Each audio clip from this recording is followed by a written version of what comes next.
Hey, how's it going, everyone? Welcome to the first ever preview show. I'm going to be your host, Nico, and I'm joined today by Hunter and Trevor. How are y'all doing today? Doing good. I can't believe that we're at the start of the season. Yeah. It's unbelievable. Yeah. Wow. I'm pretty pumped. I was looking at the tee times, just like seeing the cards, and I was like, wow, like I missed this. I did. Yeah, we got a couple notable drops, but we'll kind of get into that later. We're going to jump right into it with the course preview.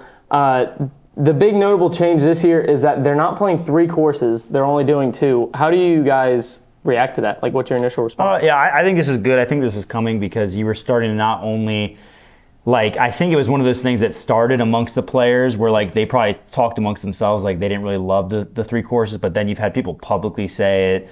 I know for a fact that Paul, that's one of the reasons he wasn't there last year. I think that we just got to the point where everybody kind of realized, 3 courses is unnecessary more than anything. Like, disc golf is cool in the sense, I think the 2-course combo is perfect. I think that's a very good quirk that disc golf has. But I think 3 was always too much. It's too much to expect from a player. And I think more than anything as a fan, it's just hard to remember anything from the courses when there's 3 of them. I can't be, especially in the same exact setting. It's not like you're in 2 different places. It's all on the golf course. So it's like, I have no idea what hole 17 is. Which one are you talking about? Like, it's so difficult that it all blends in. So, like, I think it's a very important step and one that was definitely coming. Yeah, I mean, the only thing I was going to say, Trevor hit on at the end of, it's not like there was 3 courses and it's like one's wooded, one's open, and one's a nice mix. It was almost 3 of the same course. I mean, I get lost. Like, I'd see coverage, I'm like, I don't know which course that is. Yeah. I always felt like stupid almost watching it. It was a necessary change. Yeah, definitely. What do y'all think about the new course changes? They actually changed their name from Factory Store Course to Millennium Course. And hole 7, it has a new tee. That changes the hole completely. Hole 18 is redesigned, and it's now a par 3. And then we have new OB on 8 and 9. What do y'all think about those specific holes? When I was looking at the caddy book, from what I was seeing, most of the changes were making OB tighter, like you were saying, changing the par. Most of them were to make the course play a stroke or 2 harder, it seemed. Yeah. I don't think that viewership-wise, I don't think we're going to look at anything and be like, oh my word, that's so much different than I remember last year. Right. But I think playing-wise, in combination with the weather, as we'll get to later, I think it's going to play a tick harder, when courses and events start playing a tick harder, I always think that's a move in the right direction. It also kind of helps future-proof the event a little bit. Well, here, the funny thing is, when you have a course like Vegas, it is or in past years, it's been a course that requires the wind to defend it. And last year, the winds were not that crazy. So you see a lot of those par 4s just get dominated. In particular. And so last year, I remember there being quite a few holes where I was like, they just really need to tighten up the OB a little bit. This is a little too friendly off the tee. But then the funny thing is, even if they'd end up doing that this year, then the wind, may kick right back in, and then the course is difficult. So I do think you should always err on the side of, like, let's make the courses challenging. I don't want a course that requires the wind to be involved, because I think that there are a few courses I've seen like that. I think that everything makes sense to me, but I think it would be very similar. And I'm glad there's not a course called the Factory Store Course anymore. Yeah. That sounds Millennium sounds a lot better. Yeah. And then the other course, Infinite Course, they just had a few like minor like basket placements and tee movements. Do you think it's going to play about the same this year? Yeah, I think so. I think most of the course changes seem to be on the, like you were saying, the Millennium Course. I don't think not Factory overall, again, the courses were already, as a fan, confusing to keep up with. Yeah. I think if we wouldn't have said anything about the changes, most people at home would have, probably even us, would have watched the event and been like, we might have been like, I don't remember that hole, but I don't remember half the holes. Right, absolutely. Well, and it's new precedent now, being the first time they're doing it, well, at least the first time in a while, they're doing it as just 2 courses. So, like, this is kind of just setting the new standard anyway. So, like, that's the change that's going to be the most noticeable, really. Absolutely. Yeah. All right, well, thanks, guys, for your input. I think now we're going to flip it over to Connor for the weather. Connor, what you got for us? Thank you very much, Nico. Connor is no longer with us, so I am his best friend, Kendra Connedy, and I know more about weather than the weather knows about me. All right, let's take a look at the weather for this week. I hope that these dweebs brought their umbrellas because they're going to be faced with some rain, baby. All right, if you look right here on the first day on Thursday, it's a low of 34 and a high of 50. If you're not used to the cold, it's kind of cold. And also, there might be some rain that day, and the wind will be up to 40 miles per hour at some points. And then on Friday, it's a low of 45 and a high of 54. Same thing. There will be wind up to about 40 miles per hour, and there might be some rain later in the afternoon. Saturday is the most rain that we're going to experience, but it's also not as cold as it's been. The rain is going to be mainly showers throughout the entire day, so if they didn't bring an umbrella, they're going to be soaked. Sunday's going to be pretty nice, though. It's going to be about 60 degrees at some point. Very low rain. Back to you guys. Thanks, Connor. The weather definitely looks a little bit shaky for this weekend. How do y'all think the weather is going to play into this? I mean, as Trevor had said, the weather previously was like the biggest defense of this course. I think it's going to live up to it a little bit again. The biggest thing that I think is like day one, the tee times sometimes can change kind of how the weather affects you based on where you land. Yeah. So it'll be interesting to see like what really good players are going to tee off when the weather's good versus really good players that tee off when the weather's bad. But in an event like this, courses like this, like the wind's the biggest factor. I heard some players complaining about the cold a little bit too, but it's definitely going to be a factor out there. I don't think it's going to be nearly as much of a factor as we saw at like DDO last year, where everyone's going to be like, well, that wasn't even disc golf we played. I don't think it's going to be that level, but it'll definitely be a factor in the scores. Yeah. Yeah, I looked at it and I heard people's opinions about it before I actually looked at it myself, and then I was like, yeah, it's going to be chilly with the wind. Like, it's not going to be freezing, but it'll be chilly. It does, like, I always don't really like inclement weather. I enjoy seeing players prevail over it, but I don't like what it can do sometimes when you have the tee time situation, and I feel like some players kind of get a bad draw really with that, but it's impossible to do. It's part of the sport. Yeah, from what I've seen, it looks like there are a couple days that won't be too bad. Rain in the forecast on Saturday potentially could be interesting, seeing that that's kind of moving day, seeing where people end up. But it looked like the best day to me was Sunday, so it's like, you know, at least we'll get to see that. It's going to be survival. You know, weather's all about the mindset, so it'll just depend on what players kind of are going into it, just accepting that it's going to be that kind of tournament, and it won't be maybe what some people saw at Vegas last year, which felt a little bit more, you know, super low scoring, that kind of thing. So do you think we probably won't see many like ace runs on hold? Like everyone's just going to be trying to play. Yeah, I mean, it'll be a lot of more. And well, the thing about Vegas too is because the greens are really fast. Usually, you have like dormant grass with a lot of skip action. I mean, you're already going to be playing under the wind, and then because you're playing under the wind and throwing lower shots, you're going to see skips. Yeah. So that makes it tough when you're playing on fast greens because you can't just spike things because you get it up in a crosswind or whatever and you're toast. So you're going to see, what you will see is putting will be taken out of the equation a little bit, which will play to certain people's advantage. And you're going to see just whoever can keep a calm head and whoever commits to playing the wind rather than just trying to play their normal game. Like, you have to play the wind, and that'll be part of it. Right. So a couple big storylines we got. First off, the big one, Ganon Burr and his lawsuit with Prodigy. Trevor, we'll start with you. What do you think about that? Like, do you think it's going to have any pressure on Ganon? Or if it were me, and it's so hard to know like behind the scenes like how both parties feel about everything, but if it were me and I was Ganon, like, do you throw in this situation if they're suing me? I mean, it'd be weighing on me, certainly, but it could just be a motivation to him. He seems like somebody who could probably rise above the situation anyway. So I know it'll get talked about a ton, and like if he plays bad, that'd be the first thing people say. Right. But I'm really not factoring it into his game. I'm not. Yeah. Yeah, I mean, I agree. It'll be something I think on his mind a little bit, but I don't see it really affecting his play that much. It didn't seem to really bother him at the All-Star event. Not at all. I mean, if anything, like, he's still throwing the disc he knows. He's still playing solid. I don't see it really doing too much. And like the question you phrased was like adding pressure to him. If we know anything about Ganon Burr, pressure does nothing to him. Right. Nope. So like he's built for pressure. So if it adds pressure to him, it might make him play better. So there's no.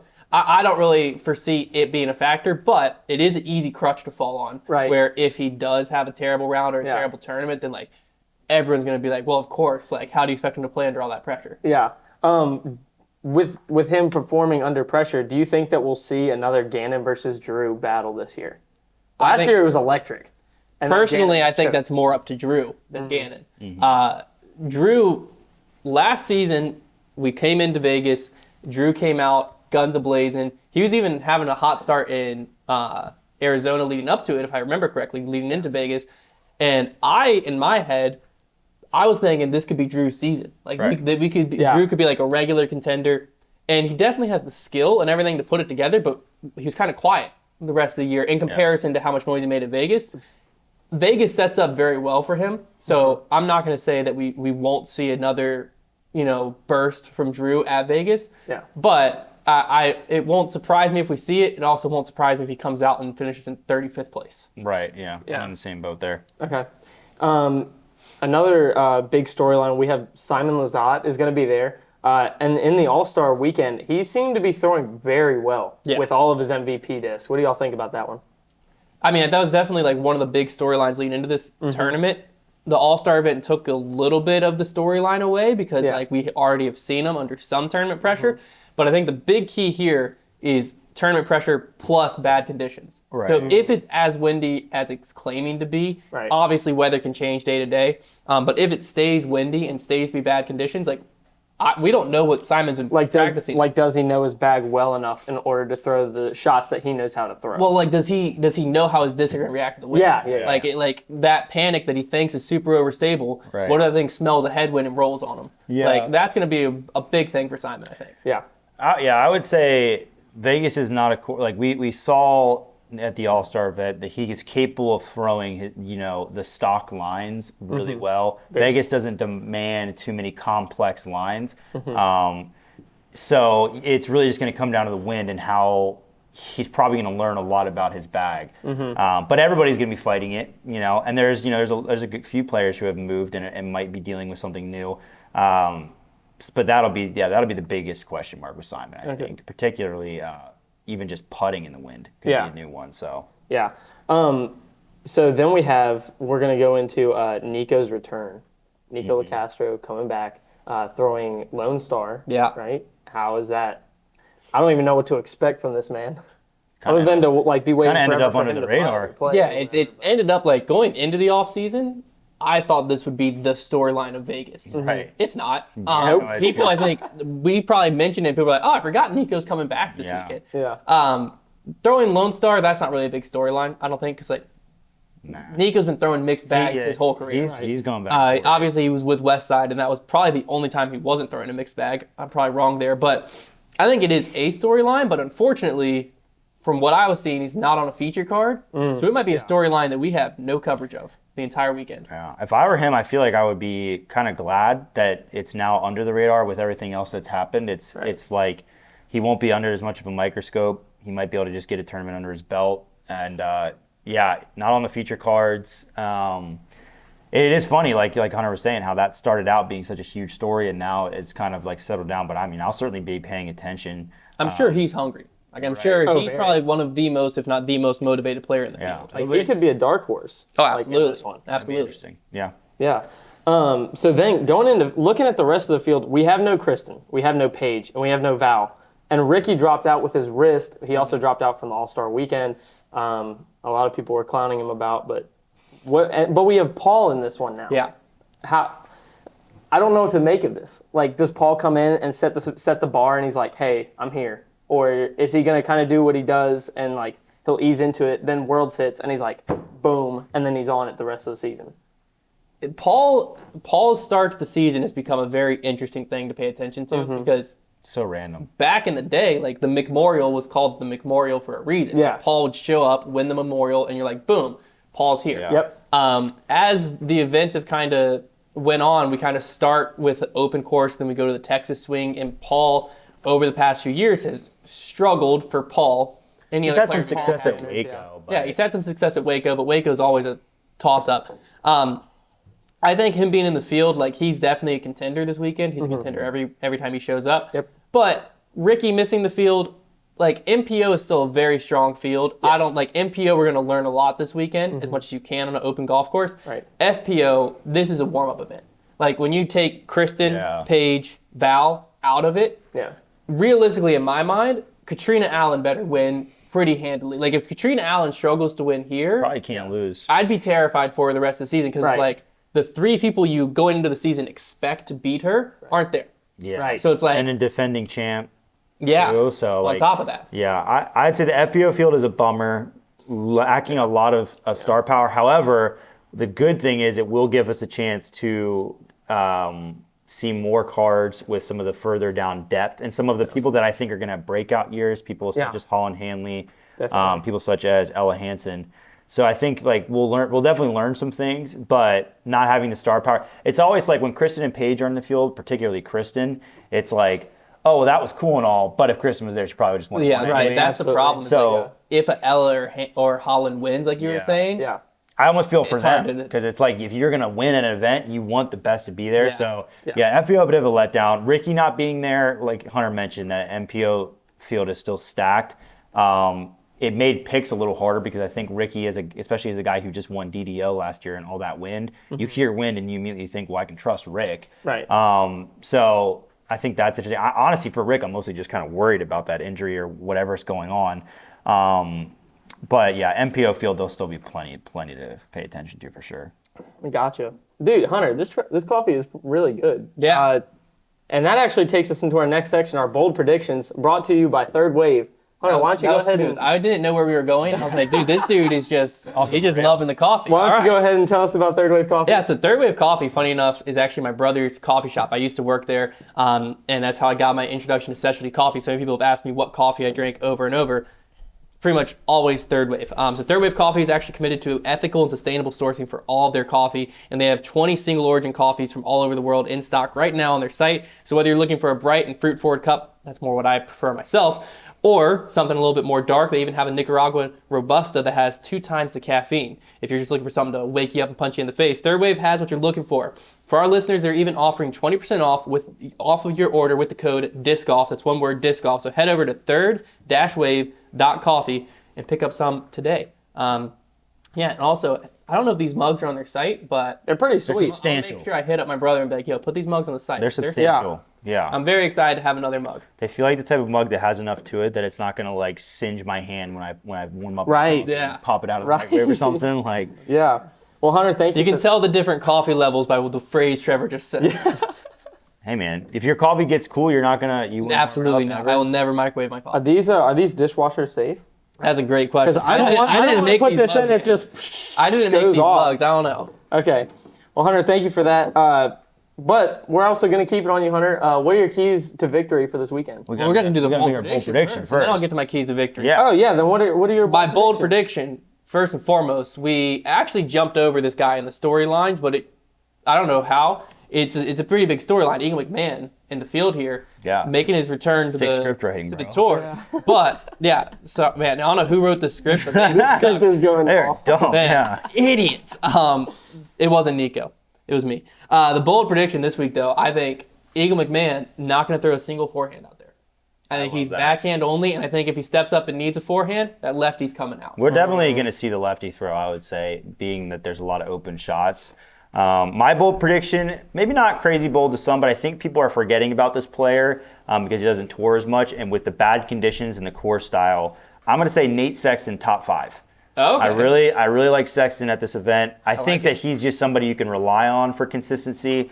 And I think he's going to be a guy who can keep his shots under the wind. He's a guy that knows how to play a flare skip because he plays so many of those skippy forehands. Yep. So he's going to know how to do it. He's an intelligent player, a guy who can manage a course. We saw him win USDGC in some pretty bad conditions throughout that event. So I think Sexton is a guy that is a safe bet, top 5. Do we know if they're coming out with Las Vegas Challenge Sexton Firebirds? That's true because that could be even more momentum. Speaking of a safe bet, Yeah. it's a safe bet for your bank account. Get your hands on that thing. You got a few G's in your bank.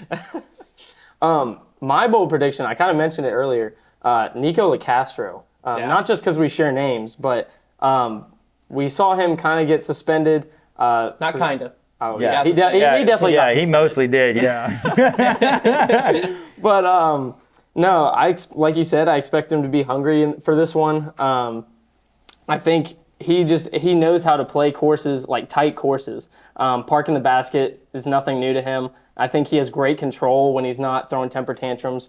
So yeah, I'm looking forward to him. Are you rooting for him or against What's him? your bold prediction? Where's he is at? finish? Double down. Double down Say he's on your going to win then. Top two. Top Oh my two. gosh. Well, he wins for boldness, I would say. Yeah, that's the boldest. That's the boldest That's as prediction bold as out of it's there. Very bold. All right, let's get to my keys to victory then. So first and foremost, this one sounds obvious, but it's a combination of 1 and 2. So stick with me okay. here. First and foremost, you got to hit the fairway.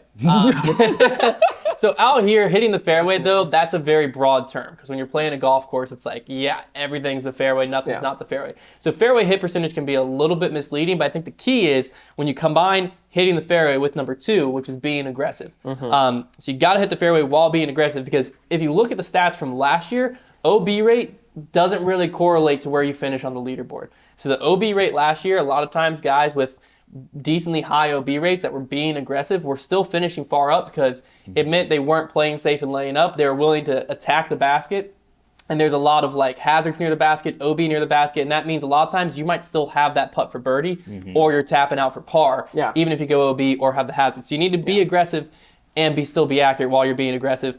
And last but not least, this one, it's going to vary a lot on the wind, whether we're talking C2 or C1, but I'm sticking with the script from last year, which is capitalize on circle 2 putts. Because what this course tends to do is it's going to give you a lot of chances at birdies and a lot of chances at par save from that uncomfortable tester distance. We saw that with Ganon last year. Yeah. Just making it rain. And so that's Ganon's actually a stat I was going to pull up here because Ganon, what he was able to do, gained stroke C2 on the field is what really got him into that playoff. Yeah. So circle 2 putting last year, it could sneak into circle 1 putting this year if the wind picks up too much, but hitting those tester putts, which for pros is typically like 50, 60 footers, hitting those tester putts when you're given with them, whether it's for a par save, bogey, every stroke's going to matter. So hit the fairway, be aggressive, and knock in those circle 2s when you have a shot. Yeah, I like that. That's a good tip right there.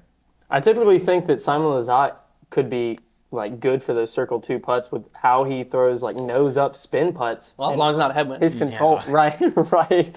But he has amazing control inside circle 2, and he's good enough to make those bids while also staying close to the Kind of one of the basket. reasons I like Sexton at this event is because he throws a spinny putt, and I think obviously spin putting in the wind is just a great tool. And that, we got to remember Eagle. Because Eagle and Simon's putts are very similar. Yeah. Simon's obviously learning something new. Because that's another thing, too, is how much has he put in the wind with the anode? Right. Who knows? Yeah. Who knows? We know how much Eagles put in the wind with Rainmakers. So A lot. A lot. Few. Oh, a lot. Oh, okay, cool. Trevor, you got the Patreon vote for this one? What are they thinking? 100. I think 100. Oh, yeah, we were voting on who we think is going to take it down. Yeah, so if you're not familiar with our Patreon, I'll let Trevor fill you in on what our Patreon gets each and every week. Yeah, so basically, if you're not familiar with Patreon, you can go to patreon.com/foundationdiscs or Foundation Disc Golf. My apologies, and you can basically sign up for what we call the Heiser Club. The Heiser Club is something that gives you benefits each and every week. We have an exclusive podcast for them. We do an exclusive video every month. Sometimes we do some giveaways, but a lot of times we like to get their opinion on things. We do some different polls. So one of the things we're doing for this show is we're getting the Patreons to vote on who they think are taking it down. So that way we can kind of get their opinion and bring them into the show. So once again, if you're not a Patreon member and you're interested in joining, being kind of part of our inside club, go to patreon.com/Foundation Disc Golf. Check out the Heiser Club. Got a bunch of different price tiers and a lot of cool things there. There you go. Go There check you it have out. it. And one of the benefits for them is obviously we have them give their input on who they think is going to win each and every week. So I listed out 9 players and then the field for a poll for who's going to win Vegas and MPO, and 40% of the responses. So again, they had Let me guess. Paul McBeth. 9 options No plus way. the field. 40% said Simon Lizotte. Oh, okay. Sit down. Okay. Now on FPO it was a little bit dicier, a little bit more intense, back and forth, but in the end it ended up being 35% leaning with Katrina Allen. Okay. So Patreon locked it in. People with love Simon. and I mean, you gotta like Simon. The dude won a ton of times last year. It looked great at the All-Star event. You gotta like Simon, and Cat makes a lot of sense. I mean, return. Yeah, no, it's hard to argue with the patrons. Yeah, They're smart people. The I mean, patrons they are patrons. are so of course they're smart. They're so smart. All right, so we're going to go into predictions. Hunter, give me 3 MPO, 3 FPO, and 1 dark horse. Yeah. Okay. So last season I was the prediction champion. You were the when it was champ. all I said did and not done. go behind like super quick this time. Yeah, I got do crushed. plan on still being on top when it's all said and done this year. And I'm starting it off, my MPO picks, I'm locking in. First place, I'll start with third place. Third place, this is my only sneaky pick. Okay. My top three. Okay. Going with Kyle Klein. Sneaky. I like Kyle Klein. He looked pretty good at the All-Star event. distance in rollers, singles. man. Hey, rollers are actually a thing at this event. Yeah, so. well, Yeah. distance is a thing at this event. Yeah. And he is one of the crushes. 2 remaining Crush boys. boys. He Yeah. was one of 3. Yep. And the second Crush boy, Simon Lizotte, the Jibro now, as people That's fun. have coined him online. I'm going Simon Lizotte in second. First place, taking it down, Mr. Robot himself, Calvin Heimberg. Yeah. I like that. Okay. Trevor, you want to do your MPO? Yeah, I'll go. Okay. I'll go to MPO. You seemed antsy, so I'll just let you jump. You I'm jump very antsy. So third place, I'm going with Slight Redemption Arc falls short. Ganon Burr. I think a lot of people are going to write him off because there's a lot going on, and he's just going to be like, if you look last year, he had the best finishing percentage of anybody. Like, I mean, he's just going to be that guy that's going to be hard to put out of your top 3 throughout the whole year. So I'm going to start off with Ganon Burr. Number 2, I'm going with Simon Lizotte. I'm buying into the hype. He looks great. And then at number 1, I also have Calvin Heimberg. I thought about going with Paul. Didn't know how he's been, he wasn't here last year. I don't know. Like, it's tough. There's so many guys to pick these days. Heimberg, yeah. He's another, you said it with the robot, he's a tough guy to bet against. I feel like Heimberg makes sense for this So one. now that we neither of us picked him, Paul's going to win.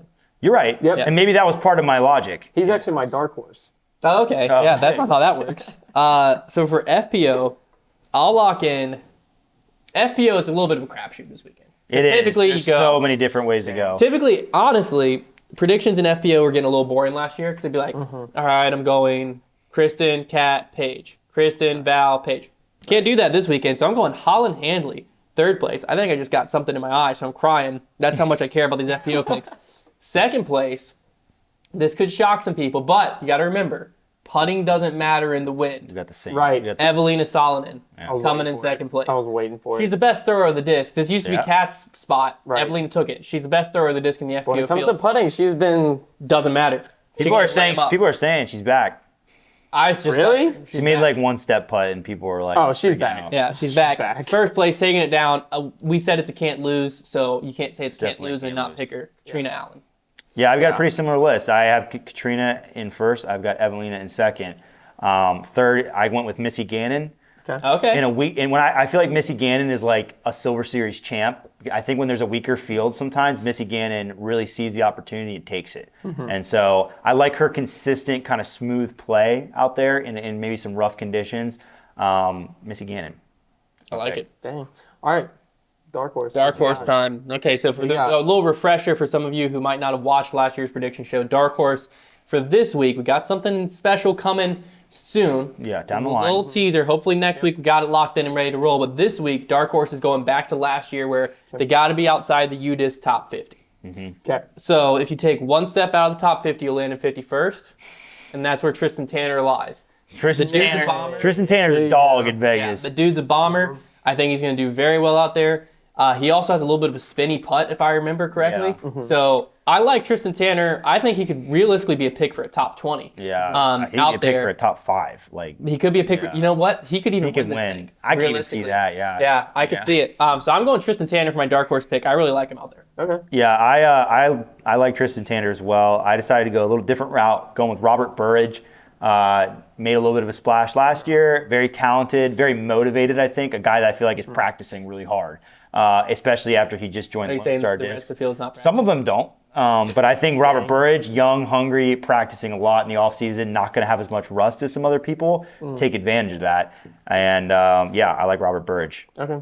Yeah, I was going through the international rankings this morning, and I came across Justin Rozak. Yeah. At Did you now? 111. Oh, did you now? Oh, I did. And he's on the card with Eric Oakley, I believe. Yeah. Vibes. Starting it off in the morning. I can't think of anybody I'd rather have as a card mate than Eric Oakley. Yeah. I agree. I love him. Yeah, he we saw last year he kind of toured a little bit more than he typically does. He's got a year under his belt. We didn't see him flash up too many times, but this year I think he's going to try and year? make his mark. He burned me a You're- lot you're- last year. I picked him as my dark horse pick a lot last year. He's actually on Team Foundation, so I feel like I can dog him a He's little a bit. homer. Dang. Bro. You can buy Rozak merch at foundationdisc.com. And maybe if you buy it, then Nico's wish will come true and he'll pop off. Maybe. But last year, he hurt my feelings a lot. Wow. That's why I'm crying again. Sounds personal, bro. Okay. It was personal. I take everything personal. All right, guys, that's going to wrap it up for us here. Thank you so much for tuning in to our preview show. Hunter, Trevor, thank you for being on. Guys, get out and watch. We'll see you in the next one.